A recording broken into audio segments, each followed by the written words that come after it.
My name is Shirley Davis. I'm 61 years old. How? I'm the widow. I am easy and for. I've lived my whole life in Springfield, Illinois. And I was raised to believe that a mother's love can handle everything. But tell me something. How far does this love go? When your own son raises his hand against you over a soup without salt. I have spent my whole life working as a secretary in a law firm here in the city center. I raised my son alone after I lost Harold, my husband, to lung cancer. I am proud to have held that house with one hand while with other I held the bills, the pains, and the lap of a boy who I thought would be my pride. The truth, my friend, is that there are things that we only understand when it hurts too much to keep pretending. And that night, in my kitchen, which was my little corner of peace, I felt that something inside me broke in a way that I couldn't glue anymore. If you've ever felt like you've become a maid inside your own home, if you've ever wondered when you lost the respect of those you loved the most. So, stay with me, because what I did after that slap changed everything. And he didn't see it coming. Was talks to a why. And why can't see it coming? But before we dive into the heart of this story, I need you to know one thing. Days after that night when he injured me because of a soup without salt, my son entered a government building thinking that everything was under control. He carried a leather briefcase in his hands, as if he were sure of what he was doing. But when he handed that envelope to the company's financial director, well, what he saw inside took all the blood off his face. And it was at that moment that his world began to fall, without him realizing it. The one who pulled the first thread was the same woman he swore was too weak to react. If you've come this far, it's because you've felt some pain that made you shut up. And I can only tell this story because I know I'm not alone. So, tell me, if you also believe that the truth needs to be told, even if in silence, leave your like, subscribe to the channel, and stay here with me. Because now, I'm going to open a wound that has been hidden for too long. And I need to know that there is someone on the other side listening to me. I wake up every day at 5 in the morning. It's still dark outside. The birds haven't even started singing. Ow. And yet my body already knows there's something to do. I make Ethan's coffee just the way he likes it. Unsweetened. With warm milk and a slice of whole wheat bread. Then I get the lunchbox for him to take to work. It's strange how we get used to a routine that hurts, right? I don't think about what I want to eat anymore, what I want to wear. I just think about how to get everything ready so he doesn't complain. He's 35 years old and moved back in with me after he divorced Savannah. He said it was temporary, but it's been 2 years. He works as a financial advisor at Hillbridge Capital, a glass building in the city center. He wears a suit every day, polished shoes, hair combed with gel. When she leaves the house, she even looks like a magazine cover. The neighbors tell me, Shirley, you've created a golden man. And I smile, as if I believed it. But the truth, at home, meow. He treats me as if I were a maid who can't make mistakes. He himself says, this house is ours. Mom, Mom, but the deed has been in my name since 1992. I was the one who bought this house when he was still sleeping in a diaper one time. But he refers to everything here as his. The sofa is his. The refrigerator is his. The Wi-Fi password. The human of Sigion. What in nature out why? Had a kilkespound. He changed it and didn't tell me. One of these days, I went to ask for my bank statement.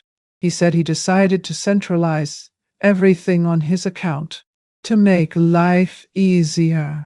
I can't even see how much comes in from my retirement anymore. Everything passes through his hands, and he says it's for my safety. So I don't fall into an internet scam. Coup. The only blow I took was that of ingratitude. During the day, no. I'm alone. Yeah. I do the chores around the house in silence. I wash, iron, I sew, cook, gum, arrange the cupboards. When I sit on the couch in the afternoon, I hear his voice echoing, "Hello, are you going to be lying there all day?" As if I hadn't spent my whole life taking care of everything. He arrives around 7. He takes off his jacket, throws it on top of the chair, and asks what he has for dinner. Never a "how was your day?" Mom? Annoy? And child? Never a "need something?"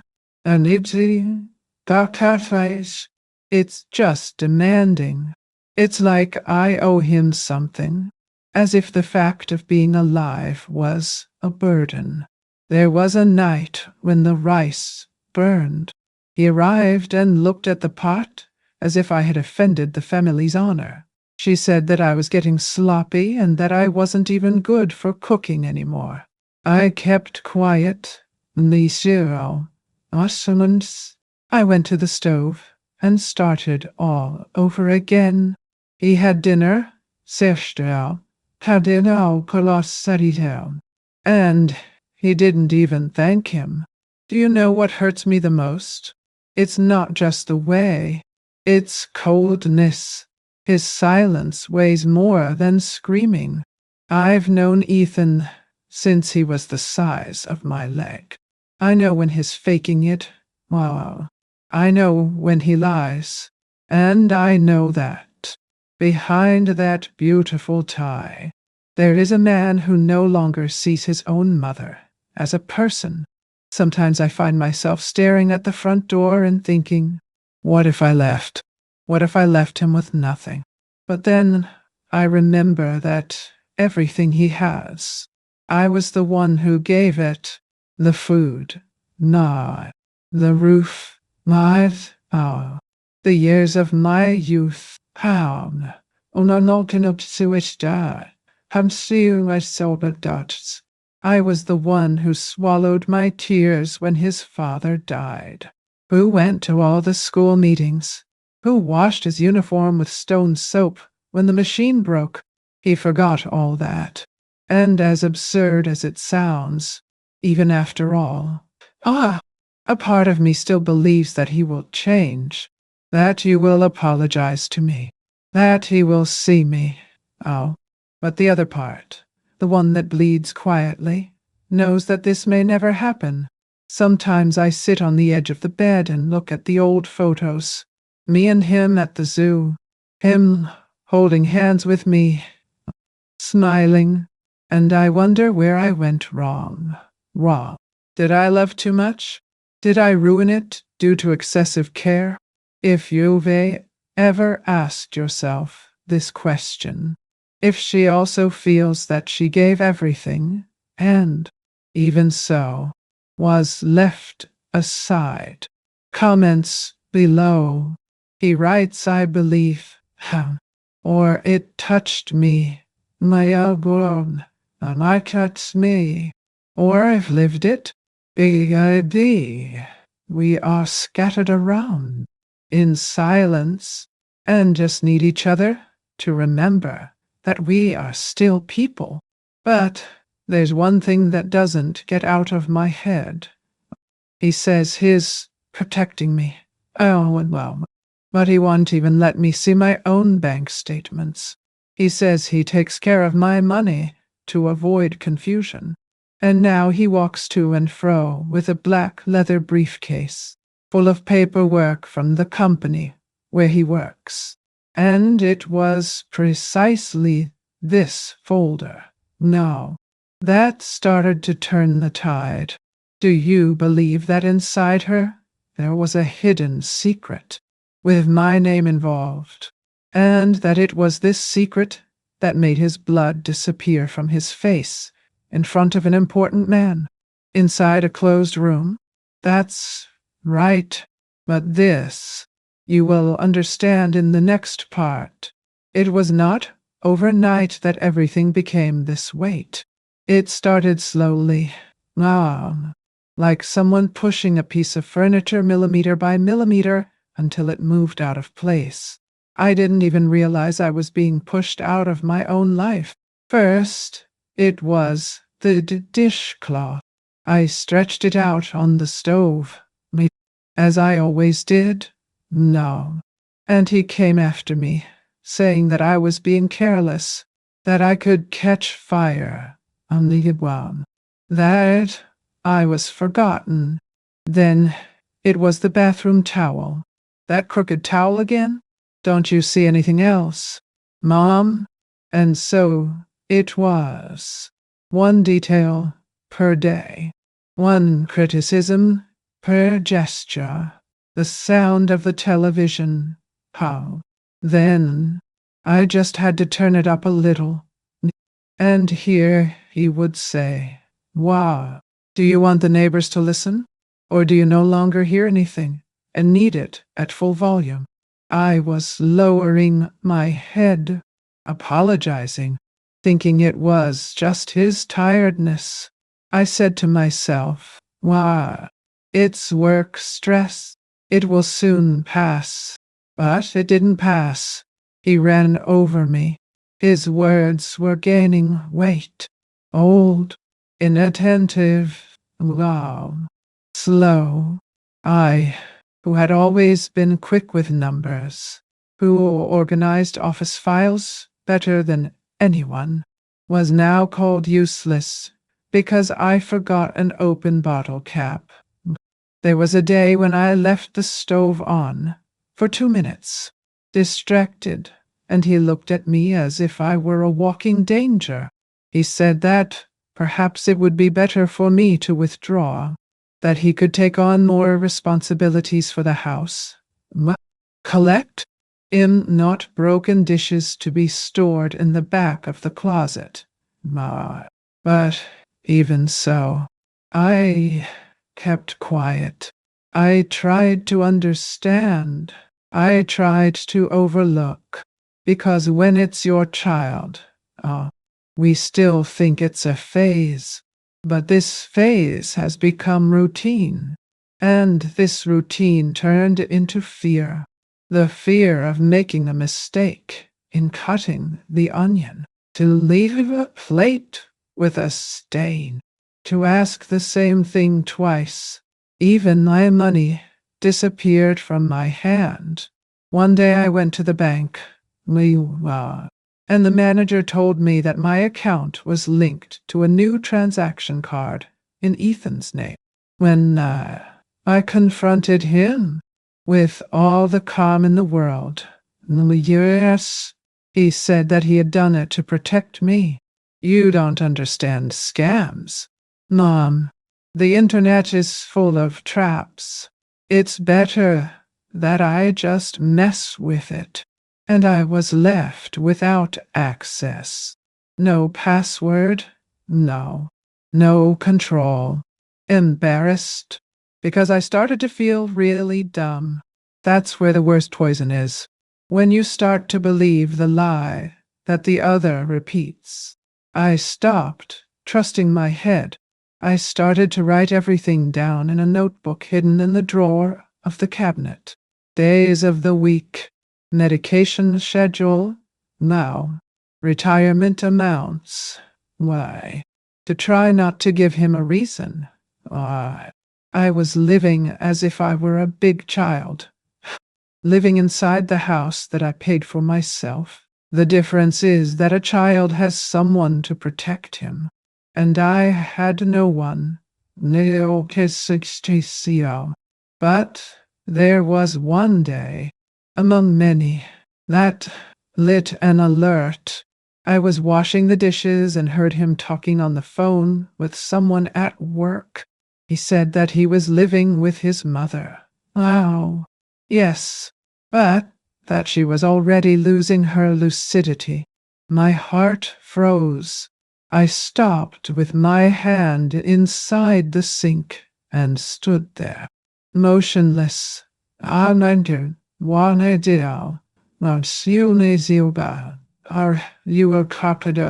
What do you mean? Lucidity? He was planting this idea for someone. Preparing for what? To get me out of my house? Hospitalize me? Or to justify something he was doing behind his back? I took a deep breath, went back to rubbing the pan as if nothing had happened. But inside, something began to change. I started to pay attention to everything. Because when love turns into fear, we start to walk on our toes inside our own soul. But that day, there, wetting my blouse with soap water, I promised myself that I would stop walking with my eyes closed. And that's when I looked out the window and saw his car parked with that black briefcase in the back seat, that I realized that maybe what he was hiding was not just my bank statement. Why did he keep there with such zeal? And why did it give me such a bad feeling? As if it was the beginning of something that I couldn't stop. It was any Tuesday. One of those when we wake up feeling tired even before we set foot on the ground. The sky was gray, and the cold made me lazy in the soul. Even so, I went to the kitchen early, cut the vegetables, cooked them slowly, the way my mother taught me, and let the soup simmer over low heat. It was potato, carrot, and leek soup, with a drizzle of olive oil and a little nutmeg. I didn't add salt, not out of malice, but because the doctor had asked me to slow down. And honestly, my head that day was already full of scrambled memories. I didn't think it would be a reason for tragedy. He came home later than usual, looking like someone who fought with the world. He threw the black briefcase on the couch, took off his jacket, and came straight to the table. I served the soup, as always. He didn't even look at my face. He put the spoon to his mouth and stopped. Then, without saying a word, he spat back on the plate. I froze. He got up, picked up the bowl, and threw it on the floor with such force that the shards flew down the hallway. You did it on purpose, right? You're sabotaging me inside my own house. I didn't understand. It was just salt. Ethan, was all I could say. But he didn't want to hear it. He said I was useless, that I was trying to embarrass him, that I wasn't even good for cooking anymore. I bent down to clean the shards, my hand shaking. My chest tightened. My soul shrunk. And it was there, unbound. And it was there, crouching on the cold kitchen floor. We see that I was slapped. It wasn't just strong in the body, it was strong in time. My head hit the corner of the counter. was it unsalted, and I tasted blood in my mouth. The metallic, hot taste mixed with the soup spread on the tile. He stood there, watching. Then I just said, "How? I'm stressed." "No." And he went up to the room as if nothing had happened. I stayed there, sitting on the floor, holding the wet tea towel against her lip. The blood flowed slowly. The bowl had turned to splinters, and I, who have always been whole, felt broken just the same. That kitchen that was the scene of so many happy mornings became the scene of war. And the worst thing is that there was no scream. There was no help. There was silence, a silence that screams inside me to this day. I stayed up until the sun came up. I stayed up until the sun came up. I washed every corner, every crack, every mark that I could remember from that moment. I washed the blood, but I couldn't wash away the shame. And at that moment, in the midst of the shards, I felt that something inside me had finally woken up. But you know what's weirder? It was the next day when he came down, smiling, and asked me to act normal because Savannah was coming for lunch. That I understood.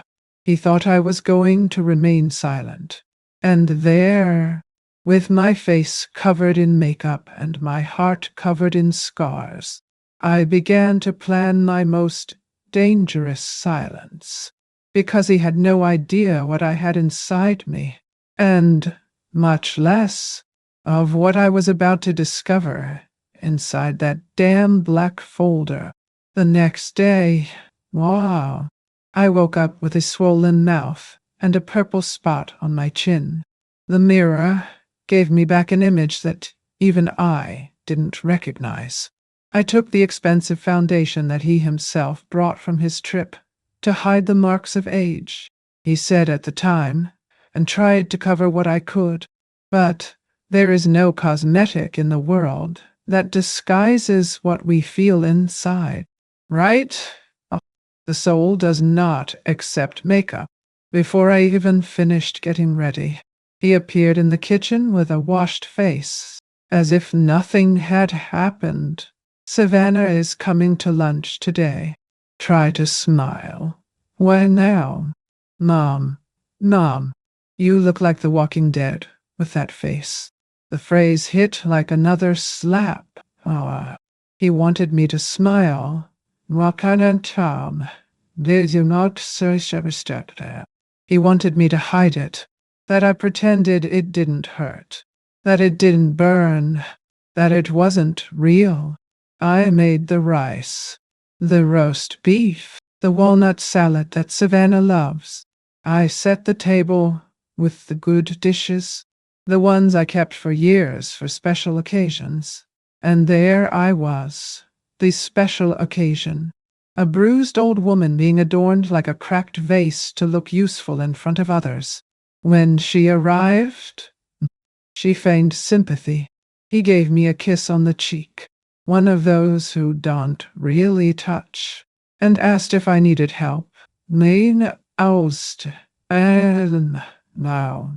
I said no, as always. She didn't look at my face properly, or looked and pretended not to see. "Maybe you smelled the smell of fear, or from the base." Oh.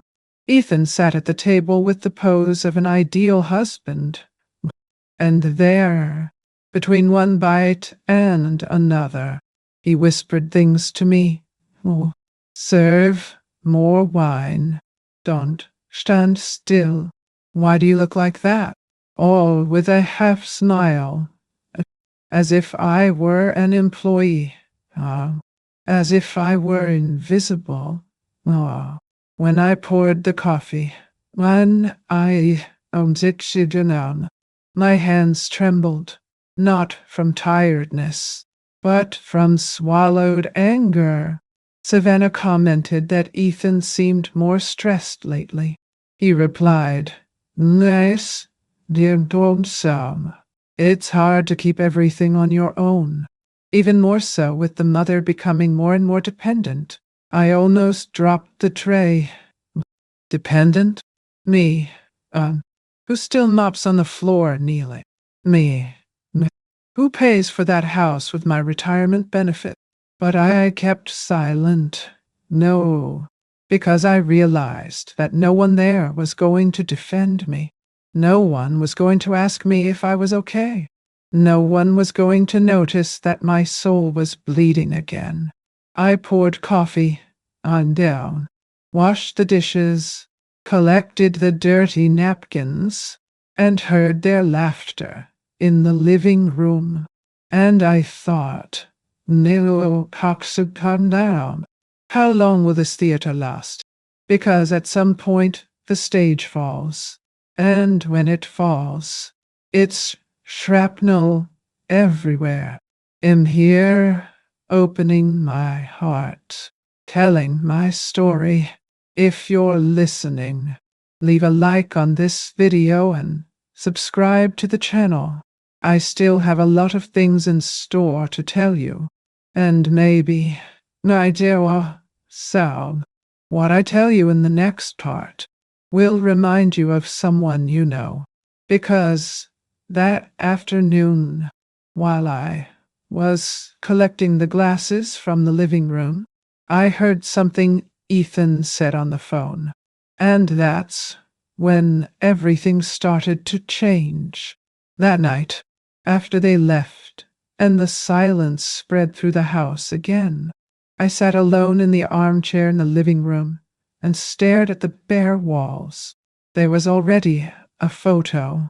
There was joy. There was a smell of cinnamon at Christmas.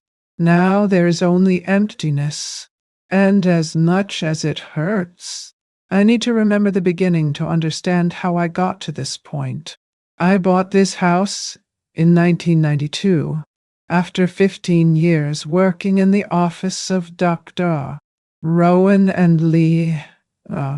There were nights turning into lawsuits. Typing minutes with swollen fingers and returning by bus with the heel, hurting the heel. But I did it. No. I walked in here for the first time with a bag of groceries and the still small Ethan on my lap. He would look at everything with shining eyes, point to the ceiling and say, "Is it all ours, Mommy?" And I answered, "Lou, anti-sutre. Yes, it is, my son. One day you will be a good man, and you will remember that it all started with sacrifice." And as I said this sentence, my God, as I said, "No one," I repeated it so many times, looking at him as someone who delivers a mission for the future. Wow. You're going to be a good man, my son. And now, every time I remember this, the phrase hurts me like a double-edged sword, because I believed it. I trusted. No. I bet all my chips on the idea that creating with love was enough. I remember the first Christmas here. The tree was small, and had been made with cardboard and cotton. Ethan wore dinosaur print pajamas and ran around the room saying that Santa was going to bring a red stroller. I stayed up late to sew a pillow with his name embroidered by hand. And the next morning, when he saw the gift, he hugged me so tight. At that time, the house was alive. It was noisy with hope. When there was a power outage, I lit a candle and read stories to him. I made up voices for the characters. made him laugh until he fell asleep on my lap. And to think that the same lap that welcomed her, now, so did he kill you, on a just now has to hide behind makeup so as not to scare the visitors. That the same roof that sheltered now weighs like a prison. This room here, I did know. It was where he took his first steps, where he learned to tie his shoelaces, where he proudly handed me his college diploma, saying, "Mom, this is yours too." And today he walks through these same rooms as an owner, as a boss, as a jailer, and camped to on. He doesn't even look like the same boy who hid behind my skirt when he heard thunder. It's as if they had erased it and put another one in its place. But it wasn't all at once. It was gradually. First, he took the photos of the walls, saying that he wanted a cleaner house. Then he changed the curtains I had sewn. Then he said that my taste was too dated, that I should accept age. And I accepted it as someone who swallows a poison believing that it is medicine. When I realized even the key to the drawer where I kept my documents was no longer with me.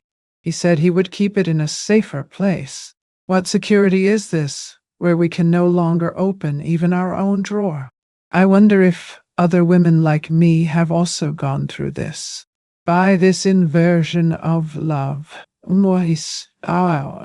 when everything that was tenderness turns into contempt, when everything you have built becomes a scenario of submission, when the son you brought into the world become the same one who imprisons you in silence. I looked at every corner of this house as if I were inside a museum of distorted memories. Even the portraits he left, stored in boxes in the basement, smell of mistreated nostalgia. And I started to wonder, is this place still mine? Or have I become just a ghost inside him? That's when I heard that phrase on the phone. That phrase he blurted out without realizing it, and that ignited something inside me that he never imagined still existed. Do you want to know what he said?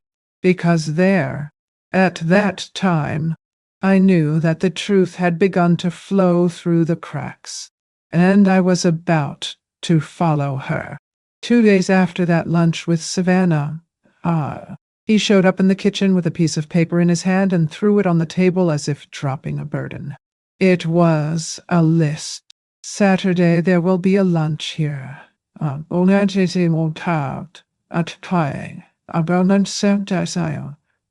lunch here. Savannah will bring 3 of her friends. Important people.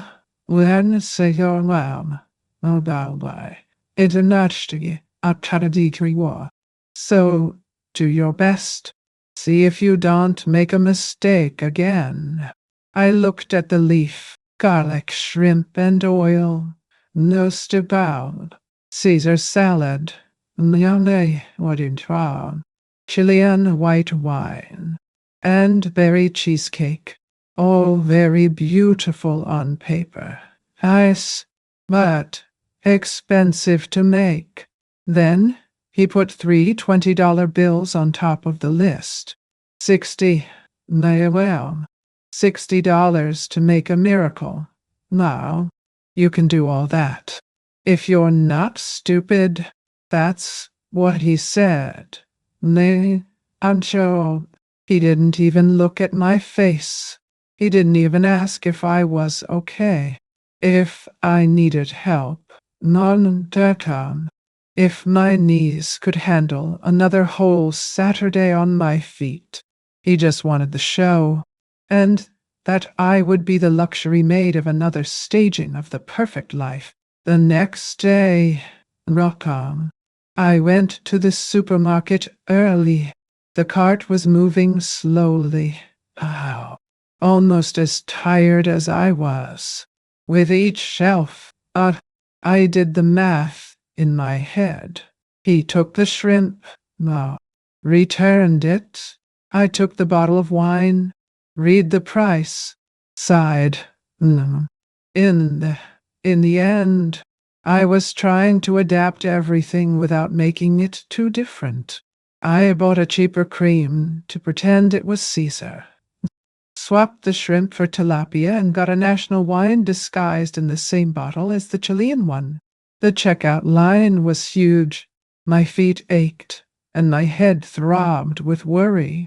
It was then that I heard a familiar voice. Shirley?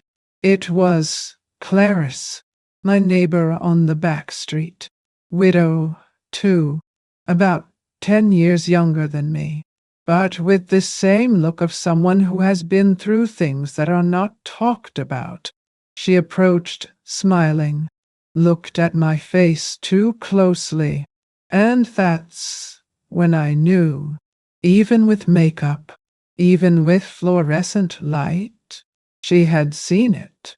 Her eyes fixed on my chin. No. Then, on the side of my face, that silence between two women who know. Are you okay? She asked slowly, as if not wanting to scare me. I shook my head. No. I said yes, that everything was fine. She did not insist, but before leaving, he put his hand on my arm and said quietly, "If you need anything, I live next door. Don't forget, please." That was it. A simple phrase. But do you know when someone sees you after so long feeling invisible? That stayed in my head for the rest of the day. It was not a proposal. It was not a plan. It was just someone saying, "I see, non." And that was enough to light up something I didn't even know I still had. Because sometimes, my daughter, no, all we need is a witness, a person who confirms that the pain is real, that you're not crazy, that he's not exaggerating, that he doesn't deserve that. And in telling you all this, because, look, something will still happen that even I couldn't imagine. Stay here with me until the end, because what comes from now on, it will change everything. When I came back from the market, he looked at the bags and complained, "This is not shrimp. And this wine? Are you trying to embarrass me?" I just said, "That's what I gave with the money you gave." He laughed dismissively, as if I were a child being scolded. No, but I was no longer the same. Inside, something was beginning to move, because when someone finally looks at you with compassion, it's as if a crack opens up in that inner prison, and courage begins to flow through her. That night, while he was sleeping, I went downstairs and into the living room. The black folder was there, leaning against the couch, half open, and a leaf escaping from the side. No, a sheet with my name on it. Can you believe I trembled just seeing that? What could have been there? Written with mine name, kept by him, Linnaum, without me knowing. In the next part, I open the briefcase, and what I find inside changes everything. On Saturday, I woke up before the sun. I put water on my face, tied my apron, and started to prepare everything. I made the tilapia with the same care as someone who deals with fragile things. The salad, no city calm. I dressed as if it were gold. The wine. I left it in the fridge to make it seem more expensive than it was. The dessert was simple, but beautiful. I did everything in silence, as always. At 11:30, the bell rang. No discerned, Antian Pachawel. Savannah entered first. With that floor that seems to float, behind her came three well-dressed women, thin heels and purses that seemed to cost more than my entire month's pension. I greeted politely, pretending the naturalness that is expected of a good hostess. I smiled with my face covered in foundation. I opened the table, served the dishes carefully. When I put the salad in front of one of them, I felt something strange. She looked at me for a long time. It was Evelyn, my younger sister. Nan Tom. It took me a second to believe it. The last time we spoke was at Mom's wake. So many years, so much distance, but her eyes, they have not changed. She recognized me, but he said nothing. He kept the paper as if he knew nothing. But her look, that look crossed me. She knew. He knew and felt. The conversation continued. Savannah praised the food. Why, I don't I just seven. Her friends laughed. Evelyn pretended to be there like everyone else. But once in a while, he looked at me as if he wanted to ask, "Are you okay?" And that shook me. Ah, because inside, I wasn't well. I was in pieces. But there, in front of them, I forced myself to look whole. In the middle of lunch, my daddy weakened out, almost sickening out, because that is you covers. Ethan arrived, with the usual pose, the rehearsed smile, the soft voice. That's my mother. No, isn't it wonderful? She did everything by herself. Those words made me shrink inside. He used me as a trophy, as a facade, as a luxury maid to impress your visitors. But Evelyn saw it. She saw the face made up too much, the hand that trembled slightly, the smile that did not reach the eyes. And for the first time, I didn't feel ashamed of myself. I felt ashamed of him. To see what it has become. A son who lies so easily, who manipulates, who assaults, and even poses as a good guy in front of others. I realized then that what hurt was not just the slap, nor the humiliation. It was the fact that he no longer had any trace of that boy I raised with so much love. None. And seeing this reflected in my sister's eyes was like getting another shock. She didn't have to say anything. Her look said it all. No, there are moments in life when we realize that we are no longer alone. That even after so much pain, there is someone who sees the truth. That's it. This gives a thread of strength that no one takes away from us. Allow me to pause here, because perhaps you, who are listening to me now, have already felt this. Have you ever had a look saving you in the midst of chaos? He has already found in a small gesture, an immense hope. If this touched you, comment below. Comment below.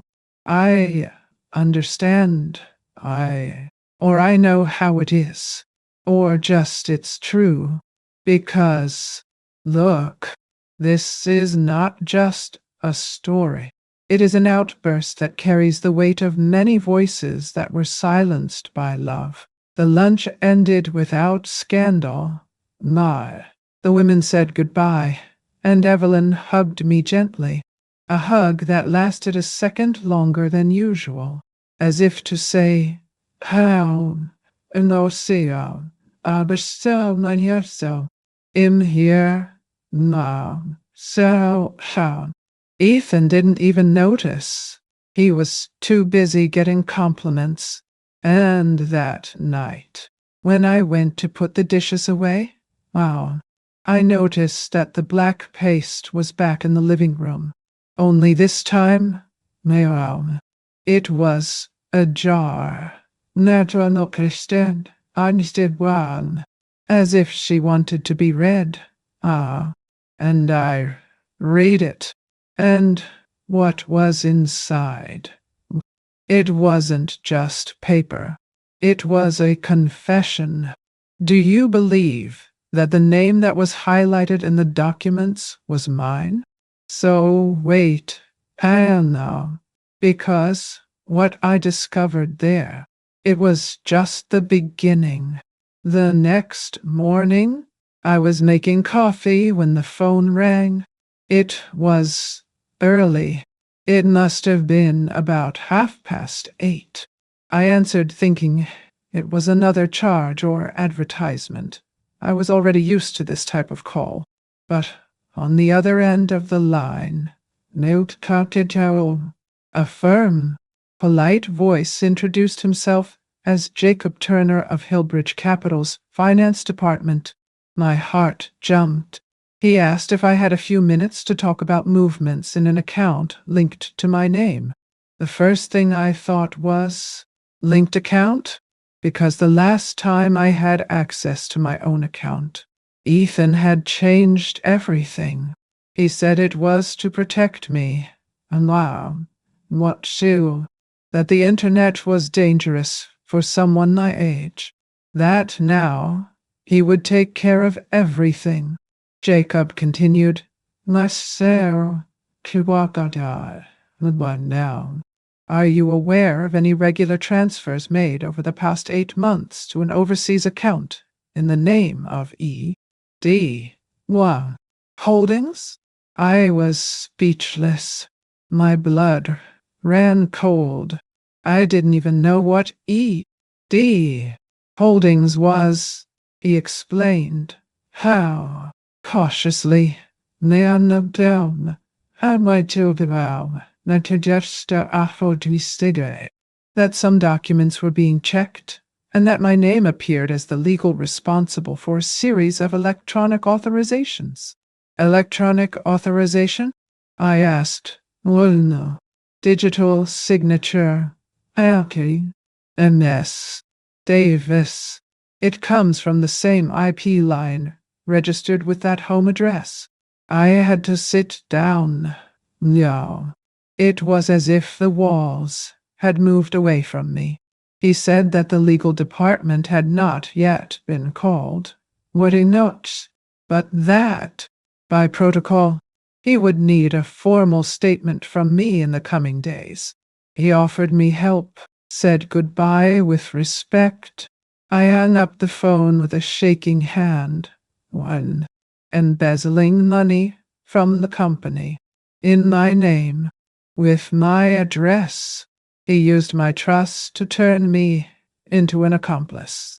And all while I was washing the floor, making coffee and hearing that it was slowing down, I got up slowly, as if carrying his own body carefully, and went to the black briefcase. I opened it again. I started pulling sheet by sheet. I had contracts, graphics, printed emails, some with my name scanned in the footer, a signature similar to mine, but it wasn't mine. And there, at that moment, I knew.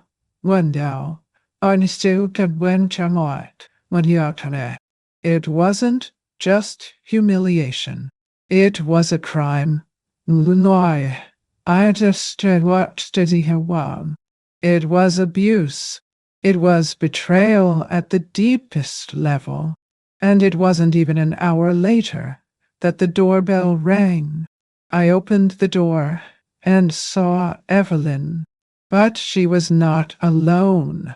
Next to her was Clarice, both with firm faces. We came to visit Mrs.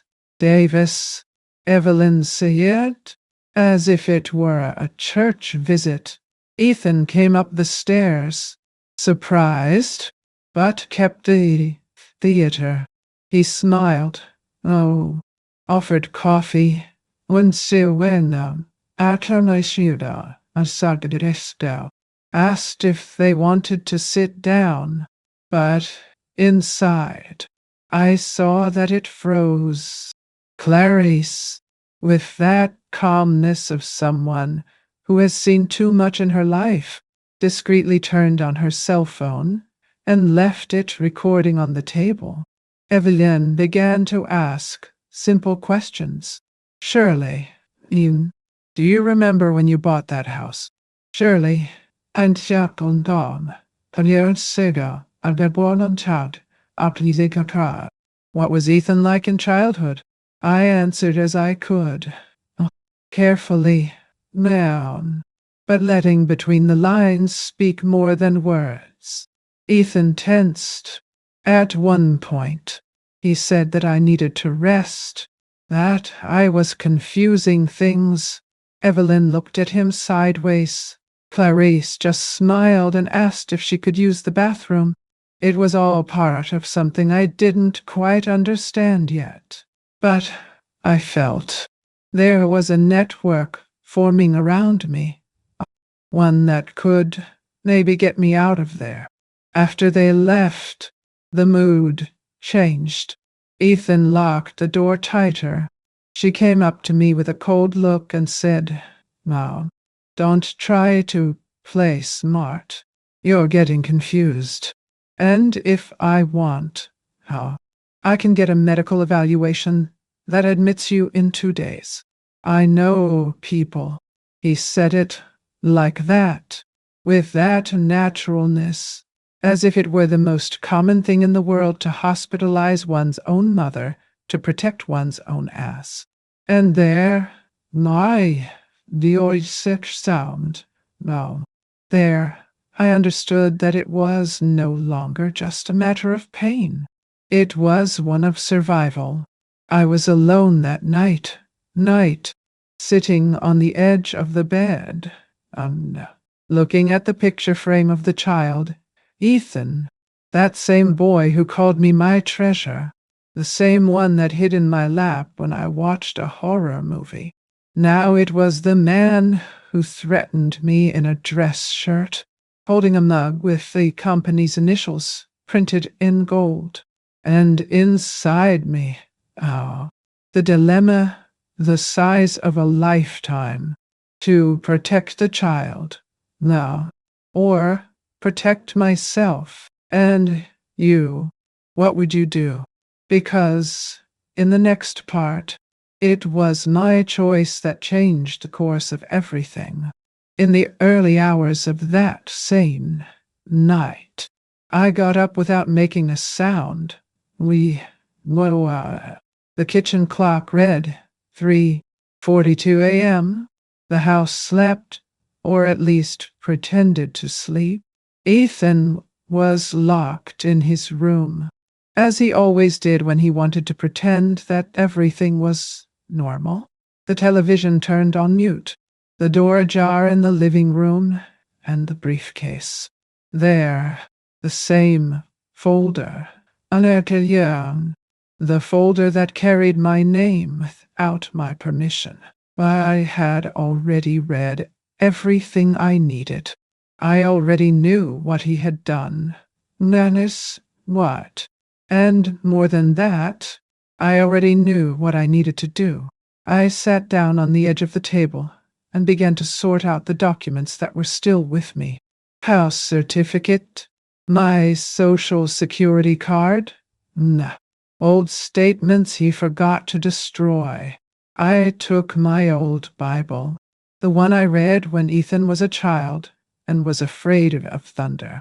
In the middle of it, oh, I hid the letter I wrote in my firmer handwriting. In it, oh, I left all the passwords he used, the names of the accounts, whoa, the digital paths of the transfers, everything. I also wrote a short statement, telling in my words what had been happening to me.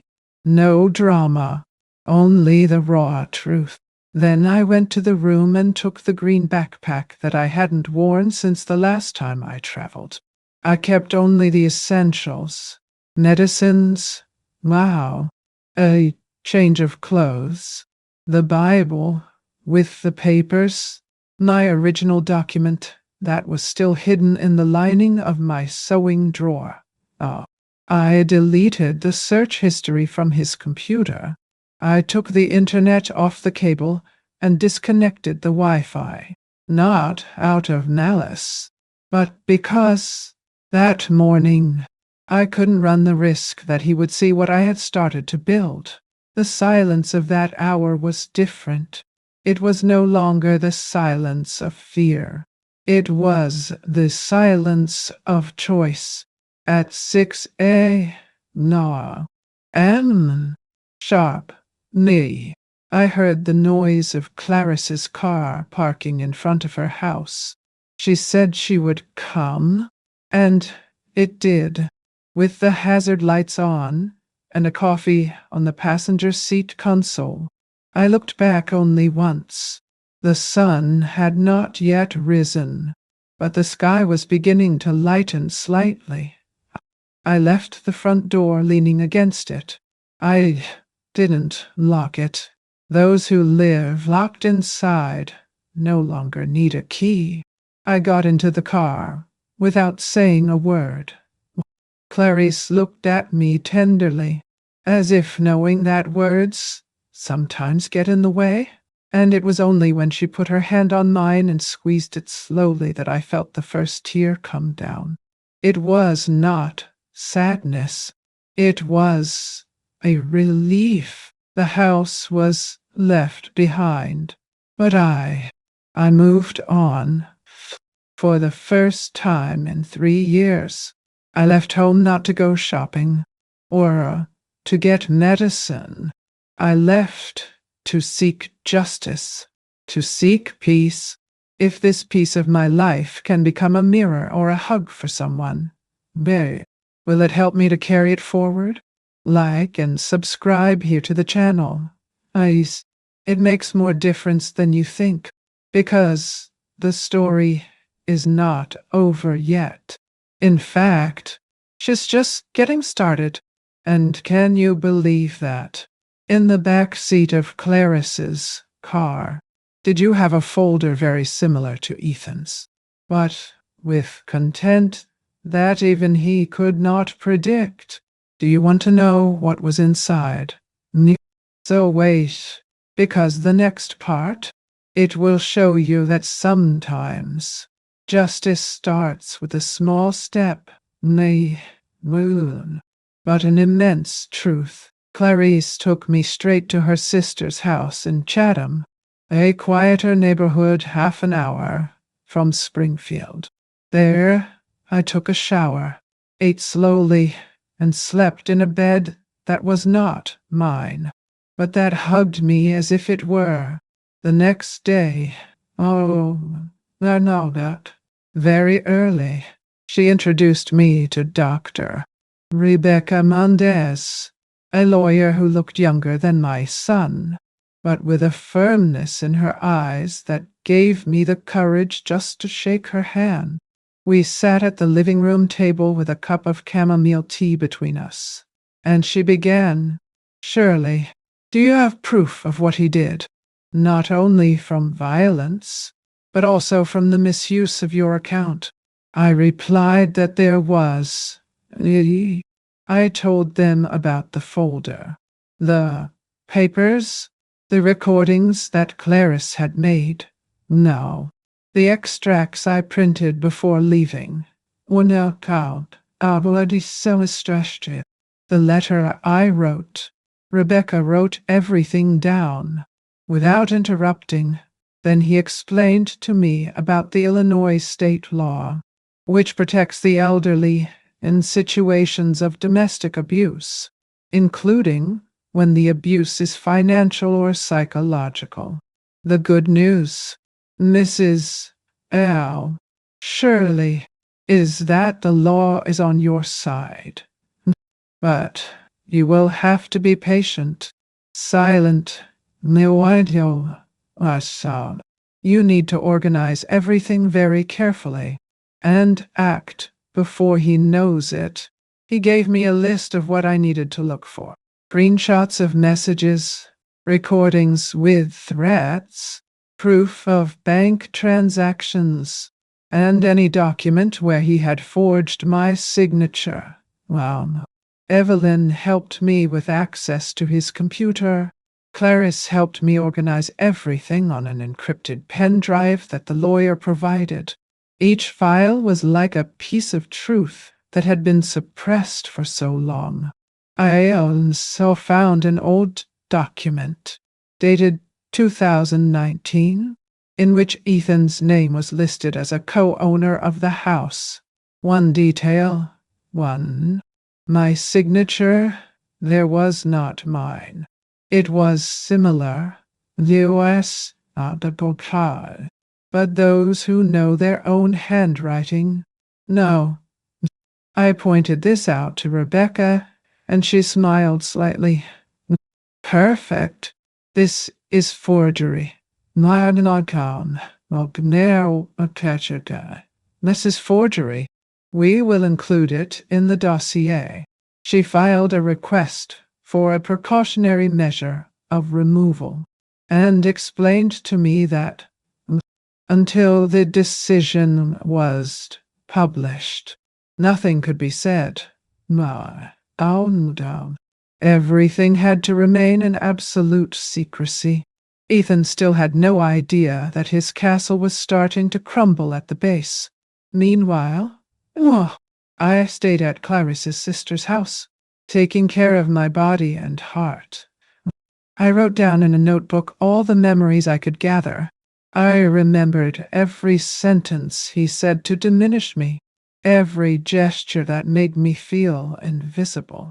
And I wrote it down, not out of spite, but because recording pain is also a way to free yourself from it. It's strange, but in this time away, I started to see myself again.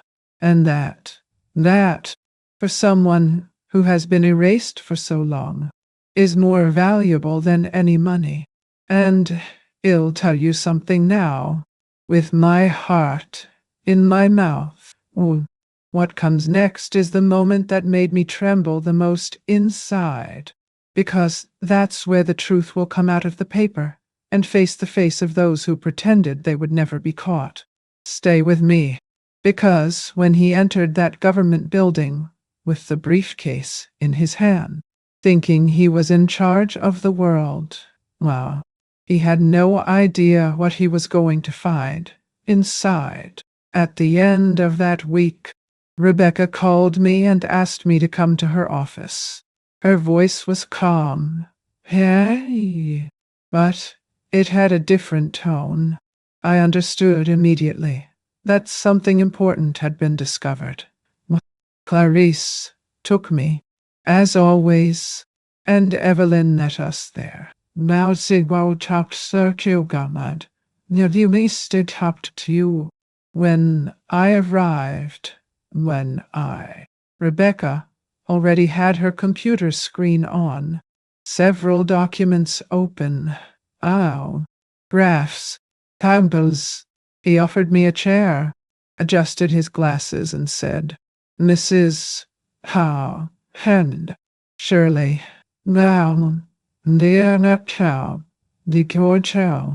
can you tell me if you have ever had another bank account besides the one in your main name?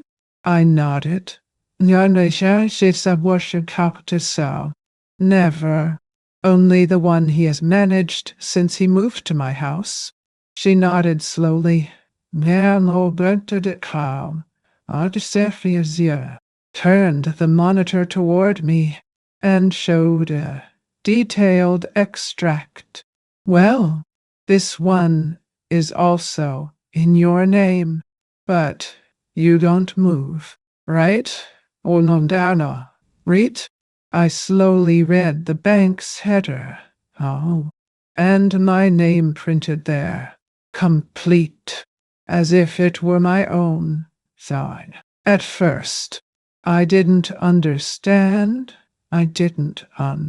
But, as she explained, the thing was clearing up like the sky after a storm. Ethan had opened that account using my social security number. He moved large amounts, transferred part of the money he embezzled from the company, and used the account as proof that his mother, me, was a retired legal consultant who still did freelancing for local lawyers. For Hillbridge Capital, this is how he justified suspicious deposits. He said that he had learned everything from me, that I used my experience, that the payments were for the advice I gave in confidential cases. But it wasn't true. Nothing was. In all, more than $130. Zero had passed through that account in the last 2 years. Clean money? As they called it. Now, washed by the image of a widowed lady who made soup and planted geraniums on the balcony. I was used as a front, as a shield, as an excuse for him to build the image of a successful man. I felt a tightness in my chest that I can't explain. And you know what was worse? It wasn't the amount. It wasn't the fraud. It was the certainty that he knew he could do it. Because I would never say anything. I would never suspect it. I would never seek to know. Because I was raised to trust. Because they taught me that a mother's love is forever. But that day, I began to understand that a mother's love also has a limit, and that sometimes, to truly love yourself, it is necessary to stop allowing. I was silent for a few minutes. The words did not come. I just kept looking at the screen, at the numbers, at the name that was mine, but that I no longer recognized. Then, suddenly, a memory came from the day I bought my first sofa. It was in 1993. Ethan was small and jumped on top of him like a trampoline. I would say, "Son, that couch was expensive." And he replied, but has ours. Right, Mom? That sentence came back like a slap. Has ours. Right, Mom? At the time, it made me smile. Today, no. It cuts me, because everything was like that. My money, my house, my life, always in the plural. But the weight was only mine. Now, and so more instead you got yourself, guys, let me breathe here a little. You know, there are memories that stick to us like permanent paint. You can try to scrape, hide, cover with another color, another color, but they are still there, Mom, invisible to others, but alive within us. And you're listening to me now. Do you have any memories like that too? The kind that come back when we least expect it? Right here in the comments. Tell me what you carry inside. Because sometimes just sharing it relieves. Rebecca finished printing the reports, everything filed, signed, Lieutenant Gentleman, now ready to be delivered in the right instance. And before I left, she looked at me firmly and said, "You were used, deceived, manipulated, wild. But now, new justice will start to move, and slowly, now, as it is, it arrives.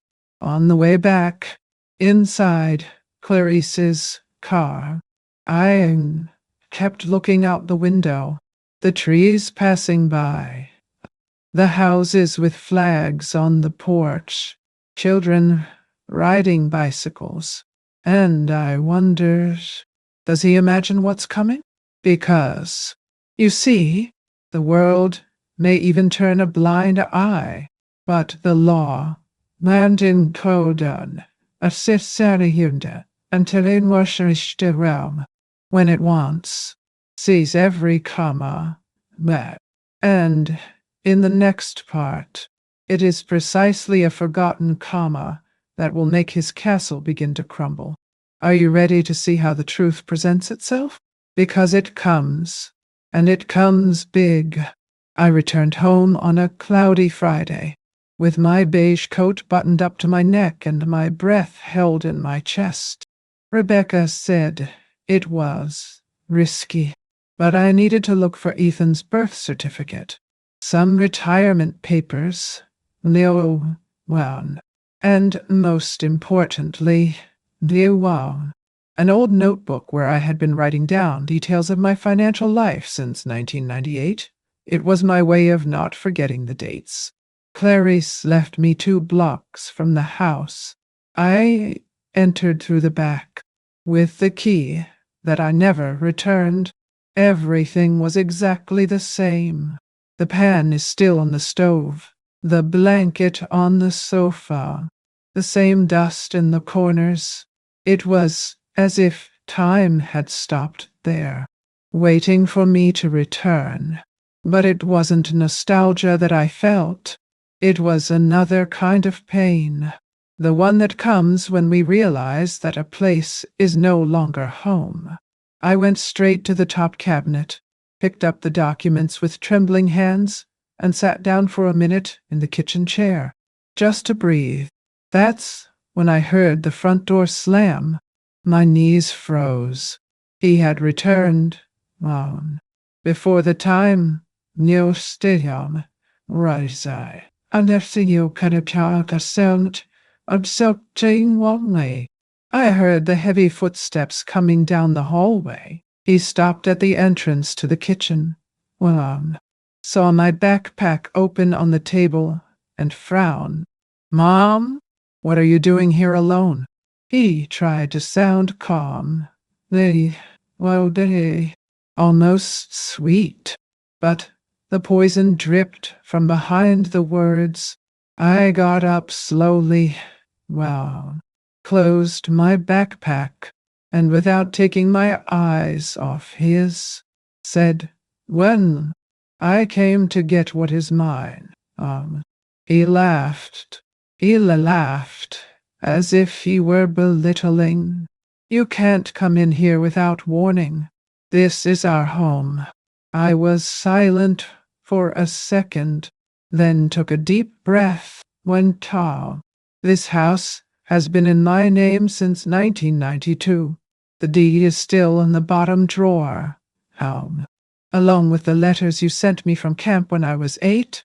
If you want, I can show you." His smile disappeared. His face became hard. "Now, tense. You're confused. Mom, you're talking some nonsense. You're getting carried away by people who want to get you away from me." I took the thin paste I had brought. That's only sextobort. I put it in his hands. "These extracts here, they are yours. Every transfer, every fake, Every lie you used my name to support." He flipped through the pages in a hurry, his eyes jumping from one issue to the next. He tried to laugh again.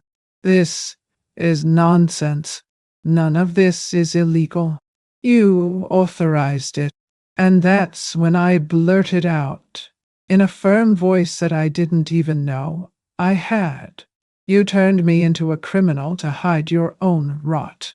He threw the briefcase on the table with force. The noise echoed through the kitchen. He took a vase from the countertop and threw it against the wall. Shrapnel flew close to my face, but he didn't come closer. For the first time, he did not dare, because, for the first time, I didn't lower my eyes. "You can't prove anything, Mom." His voice trembled.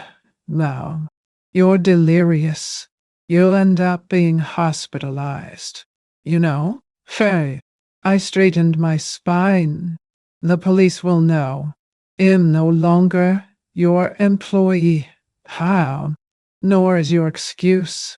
And I left. I walked down the corridor unhurriedly, listening to his heavy breathing on my back. I didn't look back, because those who move forward no longer need to justify themselves. I walked out the front door with my heart on fire. Not hate, but of liberation. And before the door closed, I heard the only thing he could still say. "You're going to regret it." Little did he know that my biggest regret had been not leaving sooner. And can you believe that, even after all this, he still thought he could control me? Because what happened 3 days later, it was the beginning of his downfall, and the whole world found out. Do you want to know how? So, just wait to see what was in those recordings.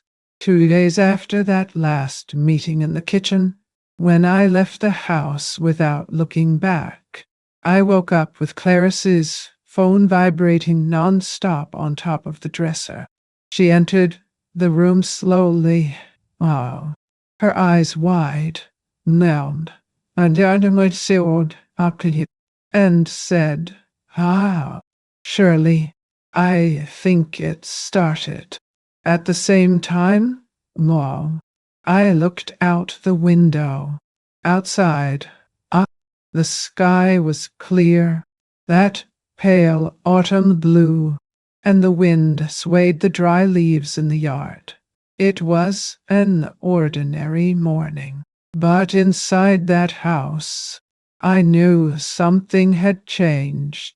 At 7 a.m. now, sharp, no. The doorbell of my old house rang. Inside, when Ethan was still asleep, he got up in a bad mood, as usual, shuffling his feet, and opened the door hoping to see some delivery man or neighbor. But the one who was there was an official from Sangamon County, with an impeccable uniform, a badge in his pocket, and a brown envelope in his hand. "Mr. Lau, Ethan Davis?" Ethan confirmed with a suspicious nod. "Lau." The officer handed over the notice and said, without changing his tone, "And it's so, by court order, you must leave the address mentioned in this subpoena within 24 hours. A case is being opened on suspicion of domestic violence and financial fraud. Failure to comply will result in preventive detention." Ethan's face, according to Clarice's account, who watched everything from inside the car parked on the corner, lost all color. He read and reread the pages. First, he tried to laugh. No. Then he screamed. And soon he started calling. He called me about 10 times that morning. The first message read, "One pound. Mom, Mom, what is this? What is this story? This is a mistake." The second, Lee, please answer me. Well, you did show. Answer me, how did I try? We need to talk.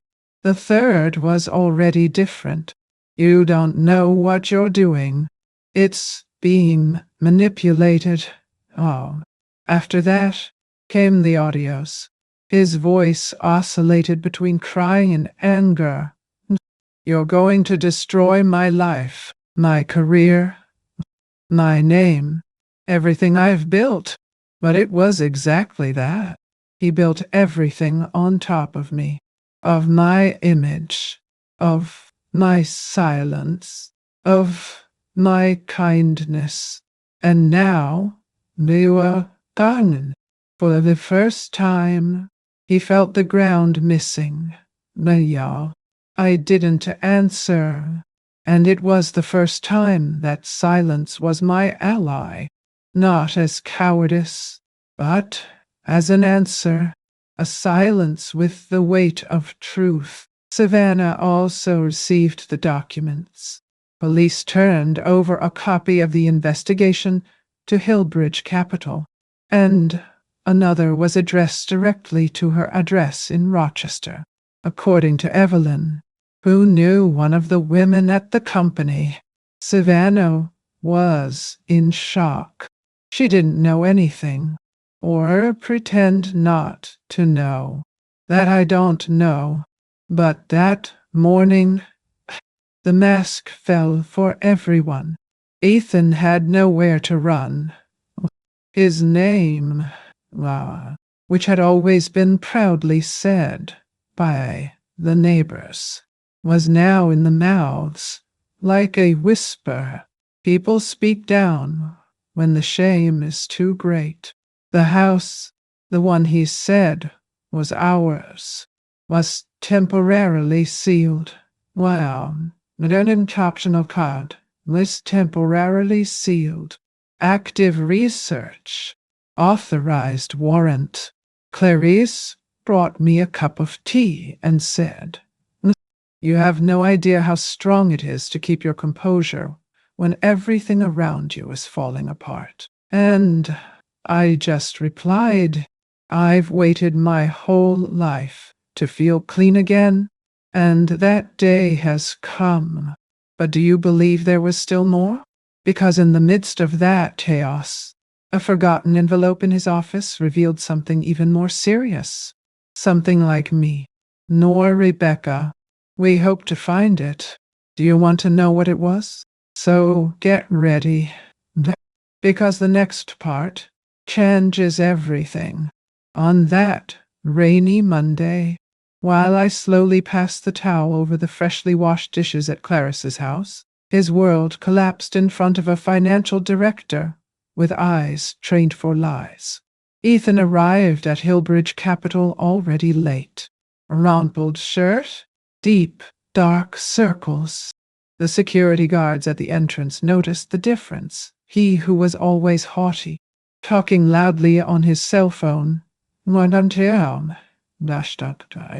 entered with his head down, without greeting anyone.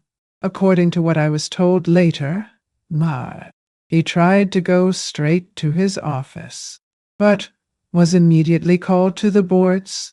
Inside, and by Mr. Michael Turner. The company's chief financial officer was waiting for him with an envelope on his desk and an open laptop with all the data crossed. Ethan tried to maintain his pose, said that he was being the victim of a family setup, that his mother was confused, that it was all just a misunderstanding. Only this time, his words were not enough. "Mr. White, Turner did not show anger, nor did he make a fuss. He just pointed to the reports, statements from the fake account, hunted and down, IP logs, showing the times when the transfers were made. And, most importantly, well, an audio sent by Ethan where he said, in all letters, if my mother finds out about this account, the castle will collapse. I listened to this audio about 4 times before sending it to the lawyer. Every time I heard it, my heart ached, but it also took hold because I knew it was real. And there we saw, in front of that director, my son's mask began to peel off when he tried to deny the signature on a document that proved the authorization of the fictitious consultancy using my name, Turner, just took from a folder, the handwriting expertise done by an expert. This signature was forged, he said, how, with the serenity of someone who knows it's over. Ethan had nowhere else to run, and when he left that room, he found 2 county constables waiting for him in the hallway. Mr.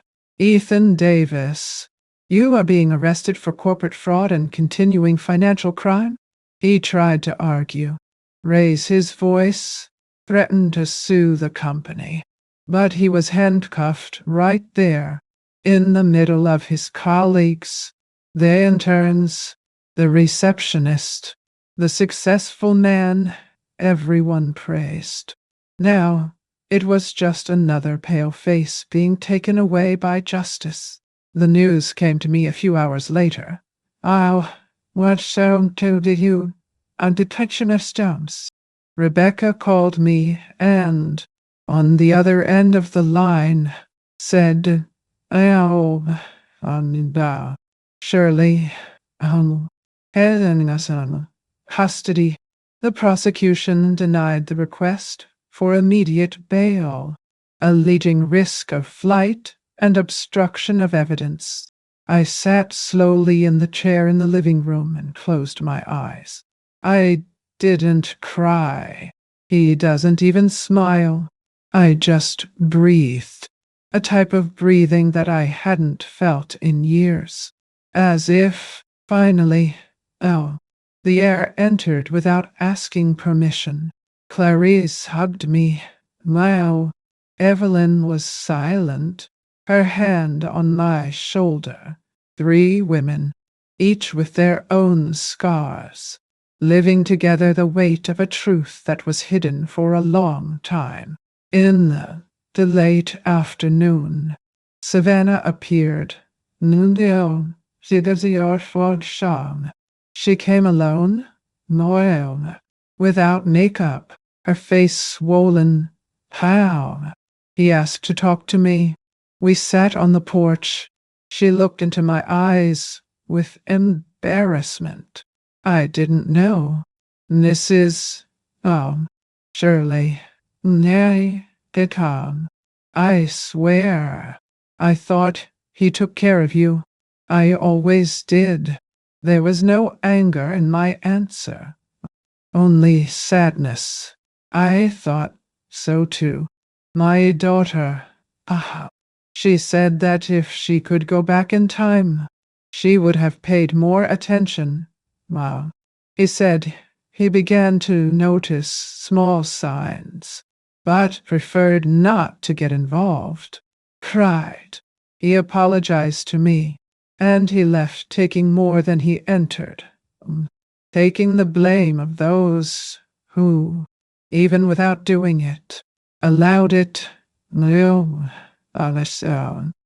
I understood at that moment that we don't win alone, nor does it lose alone. There are things that we live and keep, but maybe by telling, we help another heart to breathe. So if this story is touching you in any way, enjoy this video and subscribe here to the channel. It may seem small, but this is my voice. And if my voice reaches someone who needs it, it was worth it. Now that he was in prison, that the newspapers were starting to publish the first headlines, that the neighbors were starting to whisper, "You might think it's over, right?" But no, because what no one expected, it was what was hidden inside that brown folder forgotten in his closet. A document that was not in the investigations. One sheet only. But that changed everything. And well, I was the first to read it. Do you want to know what was there? So get ready. Oh, because this next chapter, it is the most unexpected of all. It was on a clear Saturday that the Wix TV reporter called me for the first time. I was sitting on Clarice's porch, with a blanket on my knees and a cup of tea in my hand. The woman on the other end of the line spoke gently but firmly. He said that he had seen my name in the public process, and that a source from the prosecution commented, in confidence, about the brave old woman who faced her own son. I took a deep breath. Refused. He said he didn't want to show up. Matao. That everything that was happening was enough. But that call kept hammering. The grandest song, which art in cast. Rebecca called me into the kitchen that same night. He said that maybe this was the time. That many women live what I lived and die in silence. You have the right not to speak, Shirley, but if you decide to speak, we'll be putting light where there is darkness. That got me. Deep down, I knew mine. It wasn't just about me anymore. On Monday, I accepted the arm, but on one condition. A consequences truly hard, and just to Pete, and want you to know. No showing my face. I wanted them to hear the story, not to judge my appearance. My gray hair, or my pain on it. The recording was made at the reporter's own house, with the lights low and a camera positioned just to catch my voice. Rebecca stayed with me the whole time, and when the girl said, "You can start," Mrs. Shirley, and Lennington, for a second, I froze. I looked at the glass of water on the table and thought about everything that brought me there. And then I spoke. My name is Shirley Davis. I am the mother of a man who has always been praised by others, but who, at home, reduced me to a shadow. For years, I was called distracted, old, useless. After a while, he started to control my money, my routine, and then my gestures. He told me what to wear, how to smile, I did that in some time. When to speak.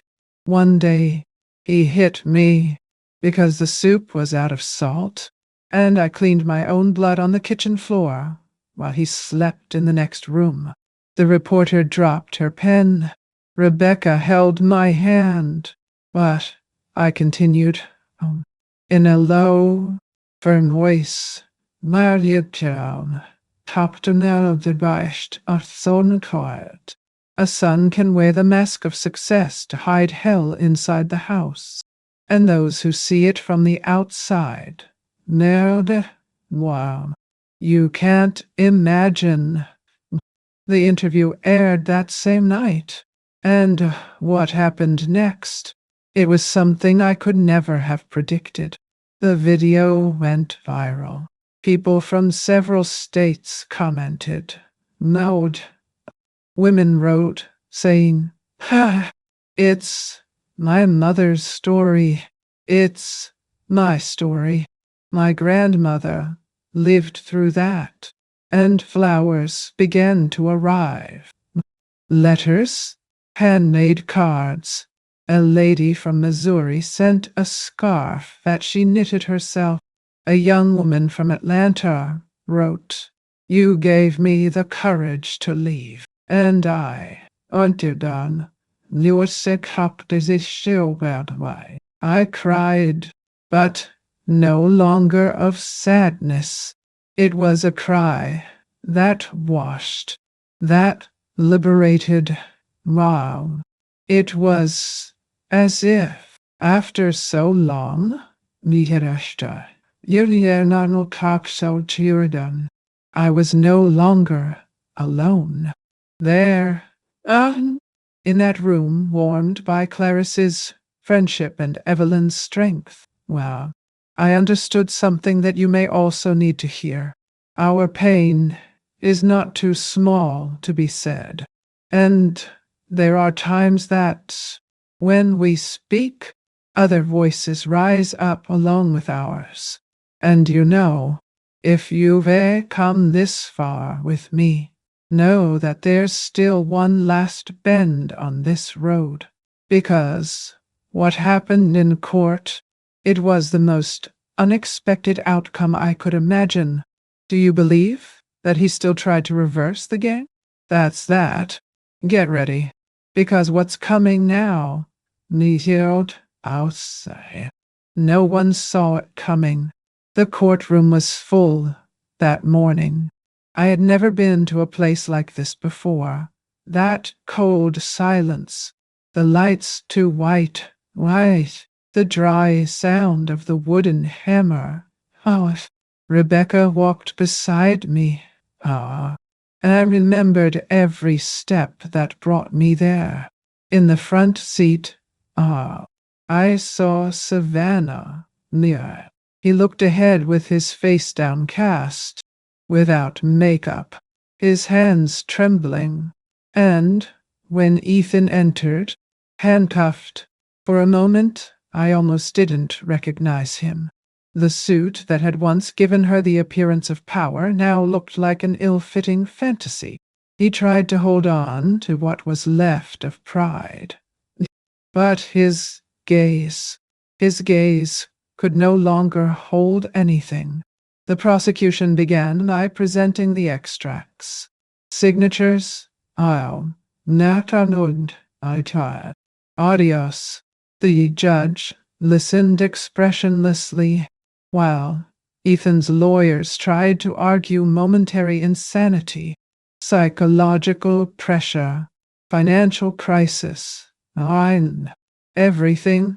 But the evidence spoke for itself. The man who claimed to be so rational, so far above all, now contradicted himself in every sentence. Rebecca kept her cool, pointing out every line, every fake. When Savannah was called to testify, she took a deep breath and told him what she experienced with him, the manipulation, the control, the fear. He said that he kept quiet out of shame, and that he regretted not having seen how much he also used me. I listened to everything in silence, looking at the floor, trying not to undo inside, until my turn came. I slowly climbed to the pulpit. I felt my legs wobbly, but my soul firm. The judge asked me to speak only what was necessary, and I said, Mr. Judge, I don't want justice out of anger. I want truth. He's my son. I went to his floor, and he dug my hole. The whole room was muted. Mein Kahn. Rebecca lowered her head.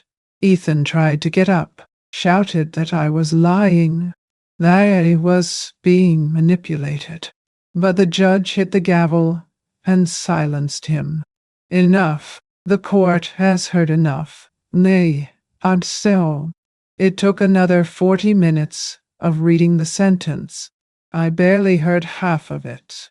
I only paid attention when the words fraud, domestic violence, and 12 years of imprisonment were said. The judge determined 12 years in prison in a closed regime, with the possibility of parole after 7, depending on the conduct. I closed my eyes and breathed, not in relief, but in peace. The weight was still there, until now, but now, divided over time. When he escorted past me, he looked into my eyes, and he said quietly, through gritted teeth, "I'm going to take revenge." Well, I didn't look away. I only replied, "Not now, now. Silence is mine." He was taken, and I stood there, standing there.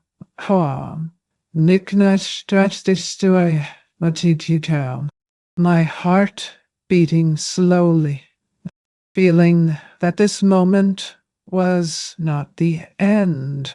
It was the beginning of my freedom. But it's funny how fate still holds ironies, because days later, when the trial seemed to be over, I received an unexpected visitor, someone who made me understand that not every prison has a grid, and that freedom sometimes takes its toll. Do you want to know who showed up at my door? So, wait, because what this person said, it made me shiver like the first night of that unsalted soup. It took more than 6 months for me to return to that house. When Rebecca handed me the keys, I hesitated. I stared at that small piece of metal resting in the palm of my hand, as if it were a living memory, an object that still held voices, smells, and silences that I didn't know if I wanted to revisit. I went with Clarice to the door, but as to enter alone, she understood, gave me a hug, and said, "The house is yours, Shirley. Now it's yours alone." I entered slowly, and the sound of the latch echoed through the empty room. Everything was in order, clean, smelling of wood and open windows. The prosecutor's office had released the property after completing the forensic examination, and the furniture that remained looked like others. The table where he banged his fists was now just a table. The couch, where I had so often shrunk to cry in silence, was now just a place to sit. And the kitchen, the kitchen, that war scenario that was once a refuge, then wounded, and now seemed neutral, as if time had passed a cloth over the pain and left only the essentials. I walked through each room, touching the walls, the curtains, as if to prove that I survived my own shipwreck. I stopped in front of the mirror in the hallway, and for the first time in a long time, I didn't recognize myself, and at the same time, it was me, a 62-year-old woman. A 62-year-old woman, with wrinkles that tell more than they hide. With tired but lively eyes. That mirror has already reflected so much fear, so much guilt, nay, and now it showed something else. freedom. I went to the kitchen, opened a cheap wine that Clarice had left in my bag. I found an old glass in the cupboard, washed it, and filled it halfway. I sat in the armchair in the living room. The same one he said took up too much space, and turned on the television. The news passed quickly, but none spoke of him. For the first time, his name did not fill the air, and that was a relief. I stayed there, just listening to the low sound of the TV and the distant noise of the street, and I realized the silence was now mine. Not that heavy silence that oppressed me. It was another, a silence that welcomes, that breathes together. I took a sip of the wine, closed my eyes, and let the memories come in, one by one, the good and the bad. His laughter when he was little, the smell of the cornmeal cake he loved, the fights, the false excuses, the nights when I blamed myself for being too much of a mother and too little of a woman. Everything passed like a movie, but this time, without pain, just a memory. I thought about everything I accepted out of love, everything I hid, thinking that protecting was the same as forgiving, and I realized that we sometimes confuse kindness with silence. I thought that being a good mother was putting up with everything. Today I understand that being a good mother is teaching what is right, even when the right breaks the heart. Outside, the sun was beginning to set. The shadows stretched on the floor of the room. I raised my glass and said softly, "For those who stay, for those who went, would unite simulcalbao, austerity, and for those who have been reborn." She smiled to herself, unhurriedly. It was a small but true smile, a smile that didn't apologize for existing. I went to the window and looked at the garden. The daisies I planted were still there, firm, firm, some withered, others being born. Life is like that. I thought, there are pieces that end, but others start without us realizing it. I picked up the phone. Thought about calling Evelyn, Clarice, to thank her, but I gave up. Today I just wanted to talk to myself. I just wanted to hear the sound of my own breathing. And at that moment, I understood that I no longer needed to prove anything to anyone. I survived, and surviving, sometimes, is the quietest and most beautiful victory there is. No, Kelly, they say that time heals everything. Well, I don't believe it. Time does not heal. It shows who you are when everything falls. Show who stays and who forgets you. And who, above all, it shows that starting over is possible, even when the heart seems too tired. I took the last sip of wine, closed the curtain, and left the lamp on. And there, sitting in that armchair, I realized that the house was not empty. She was at peace, and peace. Peace is noisy when we learn to listen, but life is ironic, because it was precisely that night, in the midst of the calm that I had waited for, that the phone rang, an unknown number. His heart raced on the other end of the line. A male voice said my name, and before I could ask who it was, he said, "Lai, Amaya Dashtizeptampadan. I'm the officer in charge of the Logan County Jail Unit. We need you to come tomorrow. Your son made a special request. And you, do you think I was?" The next morning, how? I went, oh, not out of curiosity, nor out of guilt. I went because I needed to close what still held me inside. The Logan County Penitentiary was 40 minutes from Springfield. The path was silent, new, and through the window I saw the field opening up in shades of gray, as if the world had taken away the colors on purpose, so as not to distract me. When I arrived, an agent led me into a small room with a metal table in the center. He entered minutes later, handcuffed, with a downcast look, his hair short, long, without the shine of old. For a moment, I didn't see a criminal. Why should you? I saw the boy who slept hugging my arm when he had a fever.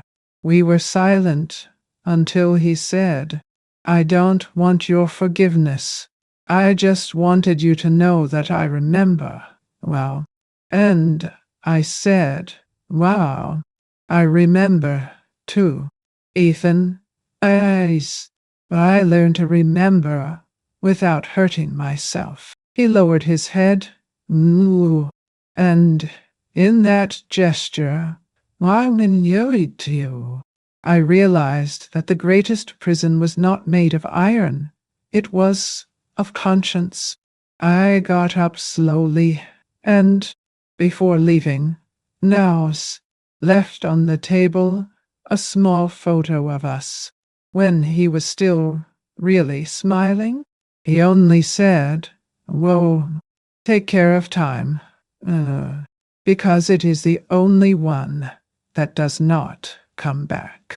And I left. Today, life is different. Savannah moved to Minnesota, went back to school. Evelyn continues to visit me on Sundays. And Clarice has become almost a sister. Sometimes we get together for dinner, and I cook my soup, now, with just the right amount of salt, just to prove to myself that certain wounds heal with the right spice of the soul. The house had radio sound again, the smell of fresh coffee, and light footsteps in the hallway. There is no more fear in the air, only peace. A simple, conquered peace. You know, I learned that a mother's love is not synonymous with annulment. I learned that forgiveness is not a return. It is a farewell without a grudge, and that dignity does not age. Starting over at 61 is not late. It is necessary. Sometimes the bravest act is not to fight hard. It's about taking it easy. It's about leaving behind what dragged you down and choosing what keeps you standing. As I write this last part, I look out the window and see my garden blooming. The daisies have returned, firm. After the longest winter of my life, I was a mother. I was ground. I was silence. Now I am time. Time to live.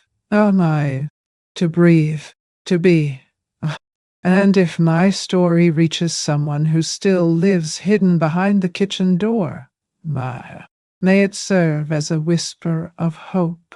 Love is not a contract with pain. Thank you for staying with me so far.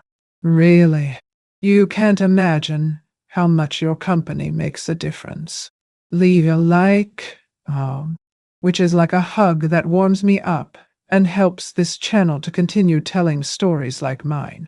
Sign up too, which is like inviting me to another coffee. I promise there will always be a place reserved for you in this conversation. And tell me in the comments where you're watching. I want to know how far my voice is reaching. What city welcomed me today? No. Oh? And it activates the bell. See? That way you don't lose when the coffee is brewed again. Don't go away yet. Listen to the next real story that will appear on the screen.